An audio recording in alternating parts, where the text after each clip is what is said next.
So my three, well, they were all really good, but the three of the websites that I really liked the most were Discovery Education, Education World, and Udutopia.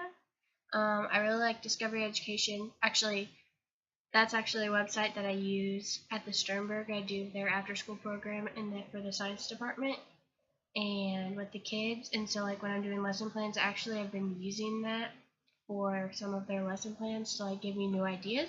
So I really like that website. And I've already explored that a lot. It's similar to another one that I also use.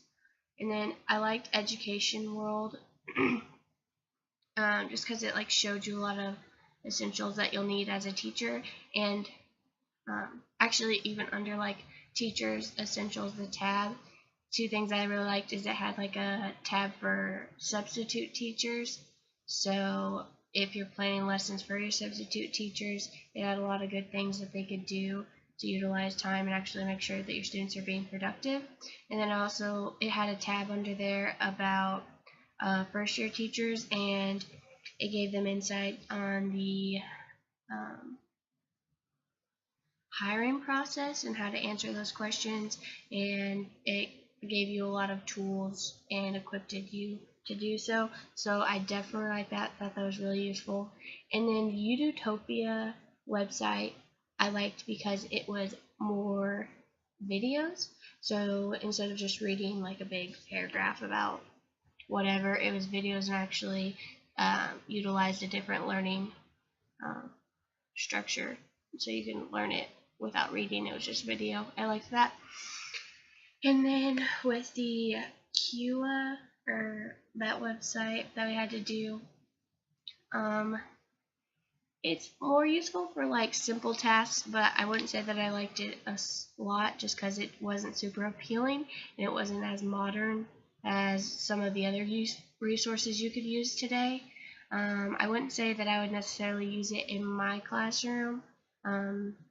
Maybe if I had that my students take something home and I would just send them that link to do if I wanted them to practice on it, but I think there's maybe other resources they could use.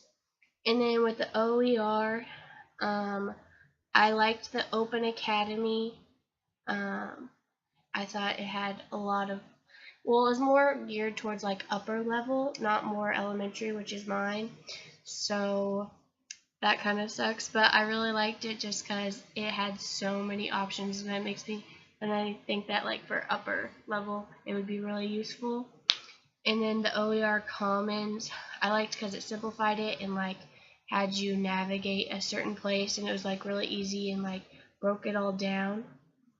And overall I really like this module just because there's so many useful websites to use as a first year teacher. It'll give you a lot of resources, especially because the first year is like the hardest, and so there's a lot of useful resources to like get your lesson plans around and give you so many options and ways to teach them. So yeah.